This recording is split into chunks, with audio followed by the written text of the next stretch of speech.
입니다. 시편 36편 1절에서부터 4절까지 말씀입니다. 시편 36편 1절에서부터 4절까지 말씀입니다. 시편 36편 1절에서부터 4절까지 말씀입니다. 다 같이 말씀 받겠습니다. 시작. 악인의 죄가 그의 마음속으로 이르기를 그가 스스로 자랑하기를 자기의 죄악은 드러나지 아니하고 미워함을 받지 아니하리로다 하미로다. 그의 입에서 나오는 말은 죄악과 속임이라. 그는 지혜와 선행을 그쳤도다. 그는 그의 침상에서 죄악을 꾀하며 스스로 악한 길을 서고 악을 거절하지 아니하는도다. 아멘. 오늘 시편 36편 1절에서부터 4절의 말씀을 가지고 성경이 정의하는 악인이라는 제목으로 함께 말씀을 나누도록 하겠습니다. 시편 36편은 다윗의 기록입니다. 다윗은 시편 36편을 총 12개의 구절로 구성을 했습니다. 그리고 이 12개의 구절을 특별히 3개의 카테고리로 나누어서 바로 다윗은 우리에게 기록을 하고 있죠. 첫 번째 카테고리는 1절서부터 4절까지인데 주로 악인은 누구인가, 악인에 대한 정의를 바로 공개하고 있고요. 그 다음에 5절서부터 9절까지는 하나님의 인자하심에 대한 그런 기록을 쭉 보여주고 있습니다. 그리고 10절서부터 12절까지는 하나님께서 권선징악을 시행해 달라고 그렇게 하나님께 간청하는 마음으로 기록을 하고 있지요. 특별히 오늘 우리가 읽은 본문은 바로 악한 자들은 누구인가, 성경에서 말하는 악한 자는 누구인가, 이것을 우리에게 말씀해 주고 있습니다. 우리가 인간적으로 생각했을 때 악한 사람, 우리는 어떻게 정의를 하고 있습니까? 먼저 폭넓게 생각한다면 어떤 공공의 이익을 해하거나 모든 이들이 추구하고 있는 또 바라보고 있는 그 선을 위협하는 대상들, 우리는 그들을 모두 다 악인이다 이렇게 정의를 합니다. 그래서 평화를 위협한다거나 아니면 생명을 위협하는 존재들을 우리는 바로 이 악인의 분류로 구분을 하고 있지요. 또 좁은 의미로 보면 나 자신에게 무언가 실수한 사람, 나에게 엄청난 잘못된 마인드를 가지고 피해를 준 사람들, 우리는 이런 존재를 바로 우리 개인적인 악인으로 우리는 그렇게 정의를 하고 있다는 것입니다. 여러분, 그런데 이것은 대부분 우리가 생각하는 죄인의, 악인의 정의이죠. 그러면 도대체 성경에서는 악인을 어떻게 정의하고 있는가? 우리는 다시 한번 살펴볼 필요가 있는 것입니다. 다윗은 우리가 생각하는 그 악인과는 조금 다른 관점으로, 성경적 관점으로 오늘 본문에서 악인에 대해서 정의를 해주고 있습니다. 자, 그러면 다윗이 정의한, 성경에서 정의한 악인은 도대체 누구인가? 첫 번째로 여러분, 악인은 하나님을 두려워하지 않는 사람이다 라고 정의하고 있습니다.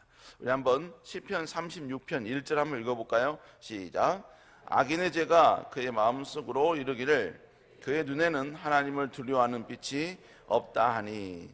지금 악인이 가지고 있는 그 죄성으로 인하여서 자기는 하나님을 절대로 두려워하지 않는다라고 이야기를 하고 있습니다. 오늘 본문에 보니까 악인의 죄가, 즉 악인이 가지고 있는 죄는 뭐냐면 그의 마음속에 이르기를 바로 그의 눈에는 하나님을 두려워하는 빛이 없다. 즉 자기는 절대로 하나님을 두려워하지 않는다. 여러분, 이렇게 생각하고 있다는 것입니다. 여러분, 결국 악인은 누구냐? 악인은 하나님을 두려워하지 않는 자입니다. 하나님을 두려워하지 않는다라는 표현은 다른 말로 이야기하면 뭘 말하느냐? 하나님의 말씀에 대한 두려움이 전혀 없다는 것이죠. 여러분, 성경은 하나님의 말씀에 대해서 두려움이 없는 사람, 즉 그래서 하나님의 말씀을 어기는 것이 자연스러운 사람, 더 나아가서 하나님의 말씀을 멸시하는 사람에 대해서 아주 단호하게 이야기하고 있습니다. 잠언 13장 13절에 보니까 말씀을 멸시하는 자는 자기에게 패망을 이루고 계명을 두려워하는 자는 상을 받느니라 라고 말씀하고 있는 것이죠. 똑같은 계명이고 똑같은 하나님의 말씀인데 이 말씀 앞에 내가 어떤 태도를 갖고 있느냐에 따라서 그의 미래가 달라지게 된다라고 우리에게 말씀하고 있는 것입니다. 성경에서 말하는 악인은 세상에서 말하는 큰 죄악을 범하는 사람만을 이야기하고 있는 것이 아닙니다. 그것을 포함해서 하나님을 두려워하지 않는 사람, 하나님의 말씀을 무시하는 사람, 하나님의 명령과 계명을 어기는 것이 전혀 여러분 아무렇지도 아니하고 자연스러운 사람, 그리고 심지어는 하나님의 죄송합니다. 하나님의 말씀을 멸시하고 있음에도 불구하고, 불순종하고 있음에도 불구하고 불순종하는 것은 아무렇지도 않다, 불순종해도 괜찮다라는 사고방식으로 살아가는 사람, 여러분 성경은 이런 사람을 악인으로 구분하고 있다는 것입니다. 그러니까 우리는 이 세상을 살면서 세상 사람들이나 주변 사람들에게 좋은 사람으로 비치기 위해서 노력하기 이전에 우리는 먼저 하나님의 말씀을 두려워하는 자가 되어야 하는 것입니다. 말씀 앞에 엎드리는 사람이 되어야 하는 것입니다. 하나님의 말씀을 두려워한다라는 표현은 지금까지 옳고 그름에 대한 판단 기준이 나였을지라도 이제부터는 하나님의 말씀이 되어야 된다라는 의미인 것입니다. 지금까지 내 생각으로 이건 괜찮았어요. 왜냐하면 모든 사람들이 그렇게 행동하고 있고 나 스스로도 이 정도면 괜찮다라고 생각을 하고 있기 때문인 것이죠.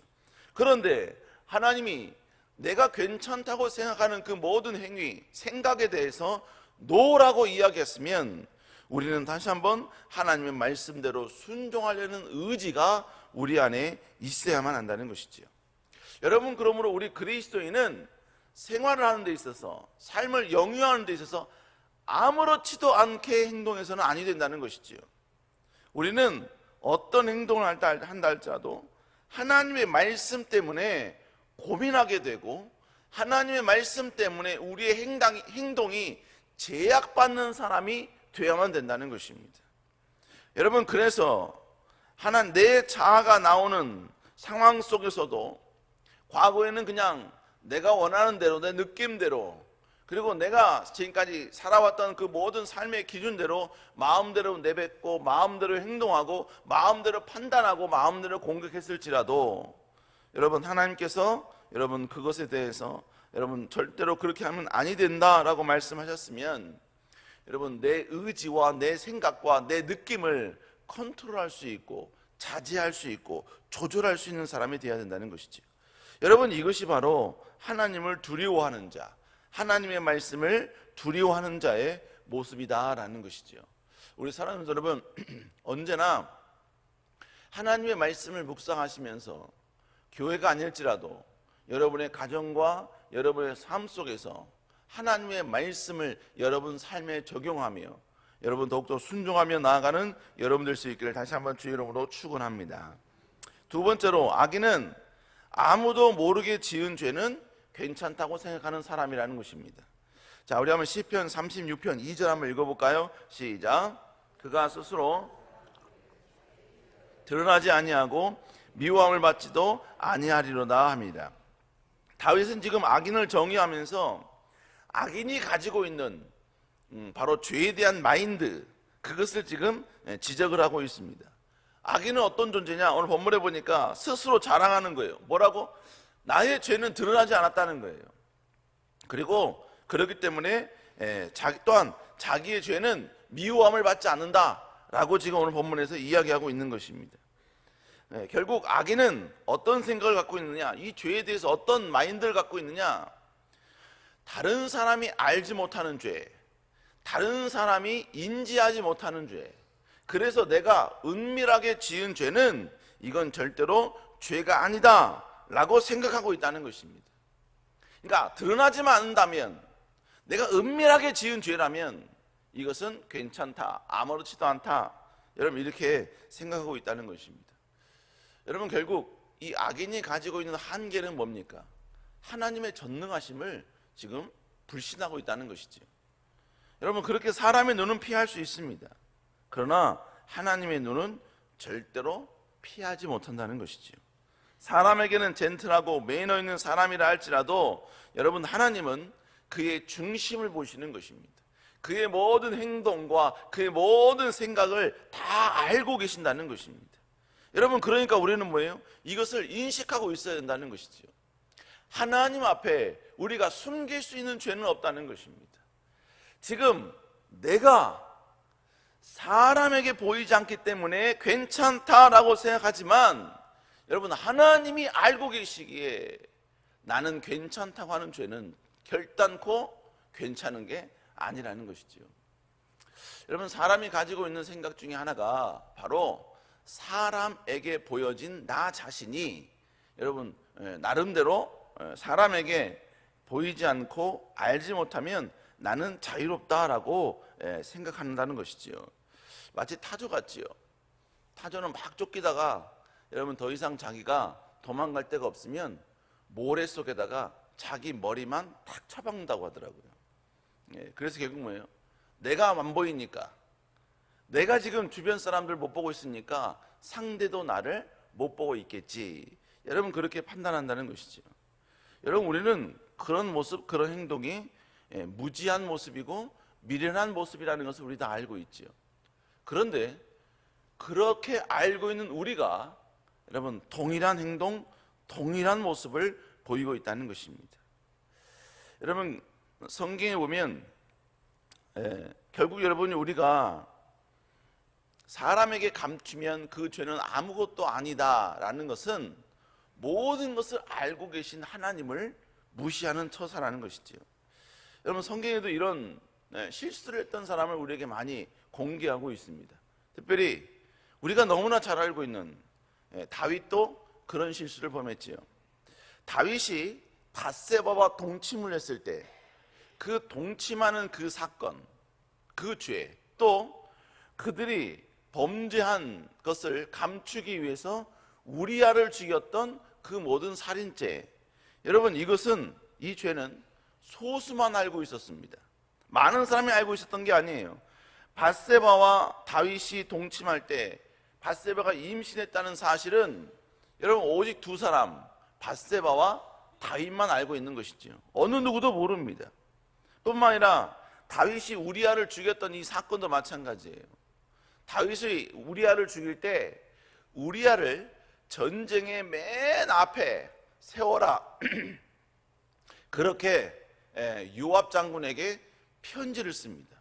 근데 그 편지를 우리아의 손에 보내지요.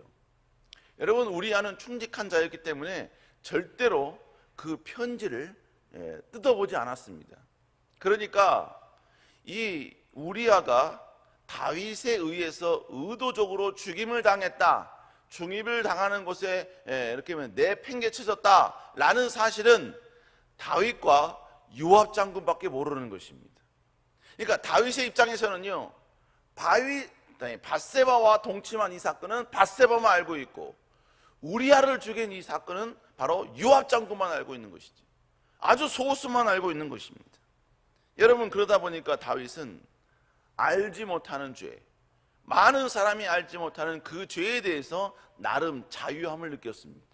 그렇기 때문에 밧세바가 출산하는 그 10개월의 기간 동안에 다윗은 하나님께 회개하지 않았죠. 왜요?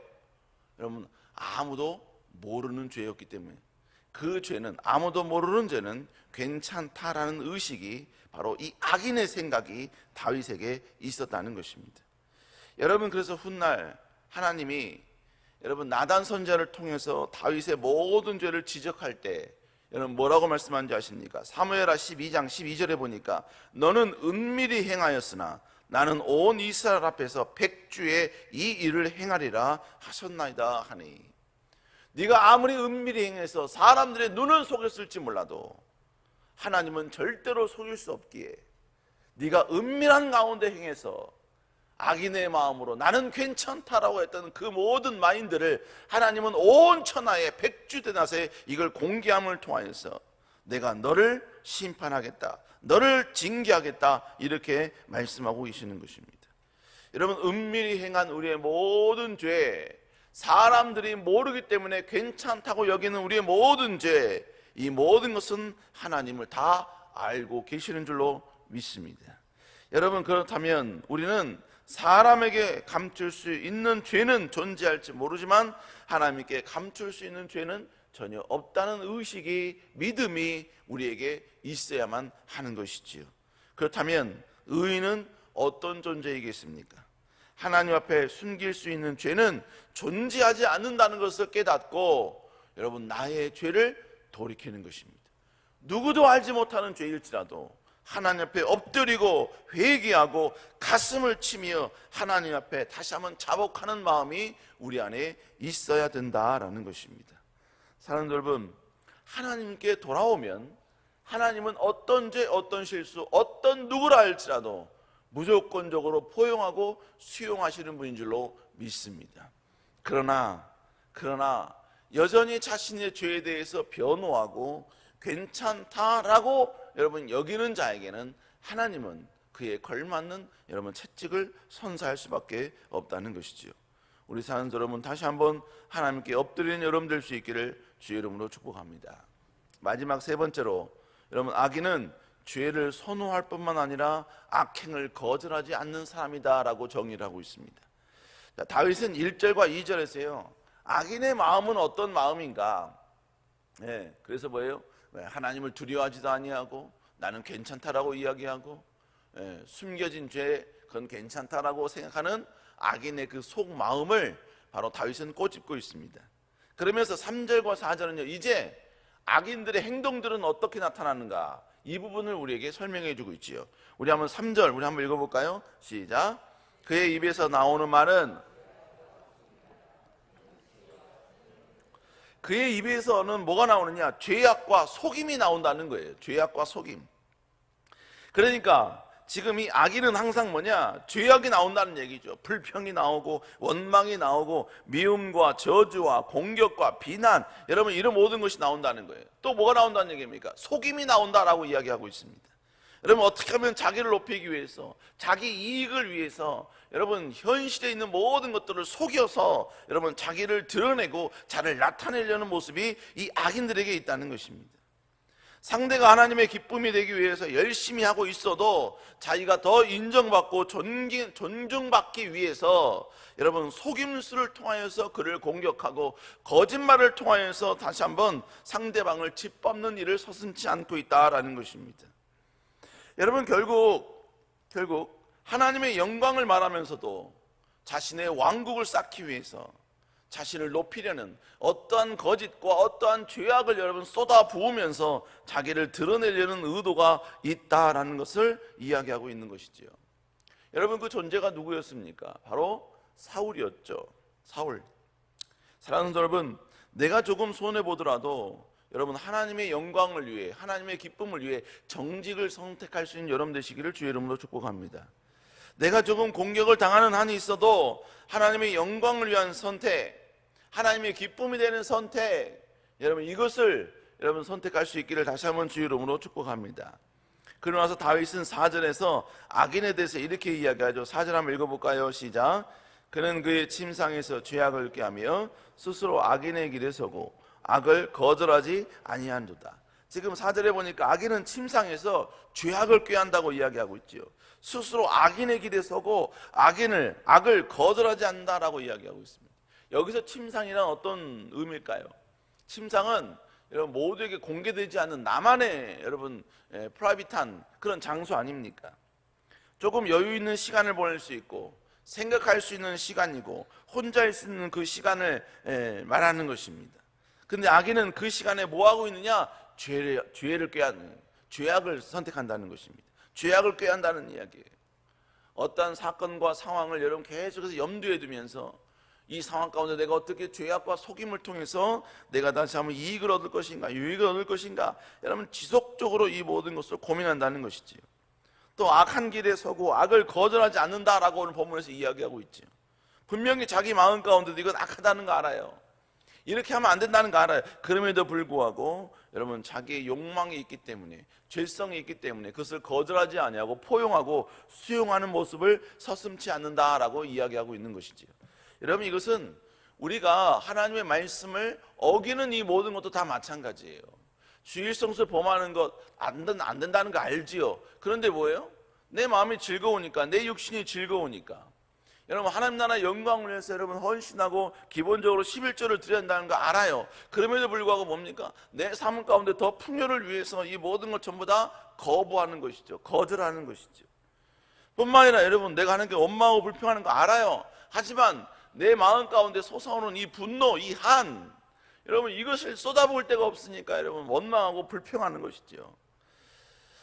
사랑하는 여러분, 우리는 그럴지라도 하나님의 말씀 앞에서 엎드리고 여러분 우리 자아를 자제하고 절제할 수 있는 그런 사람이 되어야 될 줄로 믿습니다. 물론 힘들지요. 그러나 그 힘듦을 선택한 이유가 뭡니까? 하나님을 존중히 여기는 모습이 있기 때문에 그렇다는 것입니다. 여러분, 그럴 때 하나님은 더 위대한 은혜, 위대한 축복으로 우리에게 아름답게 인도하실 줄로 믿습니다. 여러분, 다시 한번 여러분 하나님을 기뻐하는 의인의 길로 걸어갈 수 있는 여러분 되시기를 주의 이름으로 축원합니다. 기도하시겠습니다.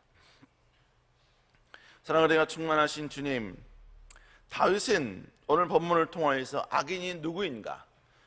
다윗이 보기에도 철저히 그릇된 길로 가고 있는 악인의 모습을 우리에게 고발을 하고 있습니다. 주님, 그러나 혹시 우리 마음 가운데에도 이런 모습이 있다면 다시 주님께 돌아서는 저희들 되게 하여 주옵소서.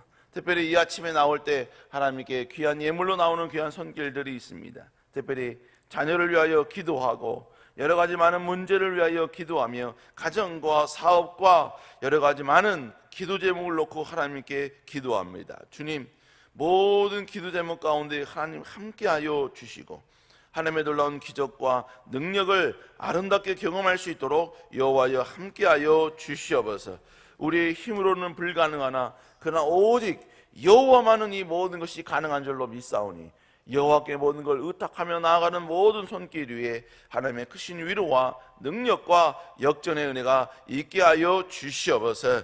특별히 아버지 귀한 담임 목사님 붙잡아 주시며 오직 하나님 나라 영광을 위하여 전진하신 가운데 있사오니 주의 손이 함께 하여 주시고 주의 능력이, 주의 치료가, 주의 아버지의 놀라운 풍성함이 임할 수 있도록 주여 인도하여 주옵소서. 함께 하실 줄 믿사옵고 살아계신 예수님 이름으로 간절히 기도드렸사옵나이다. 아멘. 하늘에 계신 우리 아버지의 이름이 거룩히 여김을 받으시오며 나라의 임하옵시오며 뜻이 하늘에서 이루어지는 것 같이 땅에서도 이루어지리다. 오늘날 우리에게 일용할 양식을 주옵시고 우리가 우리에게 죄 지은 자를 사하여 준 것 같이 우리의 죄를 사하여 주옵시고 우리를 시험에 들지 말게 하옵시며 다만 악에서 구하옵소서. 대개 나라와 권세와 영광이 아버지께 영원히 싸움나이다. 아멘. 우리 시간에 다시 한번 간절히 기도합니다. 주님 귀한 담임 목사님 붙잡아 주시고 건강과 강건함 함께하여 주시며 한국 기독교 140주년 기념을 계속해서 준비 중에 있습니다. 하나님, 모든 절차 가운데 귀한 목사님의 모든 계획대로 아름답게 성취되며 주의 영광이 드러나게 하여 주옵소서. 이 시간 우리 모든 문제 가운데 하나님의 역사하여 달라고 이 시간 주의 지고 간절히 기도합니다. 주여, 주여, 주여. 아버지 여호와여 기도합니다. 주님 여호와의 귀한 목사님을 잡아주시고 여호와여 강건케 하여 주시며 지치지 않도록 여호와여 생명의 능력으로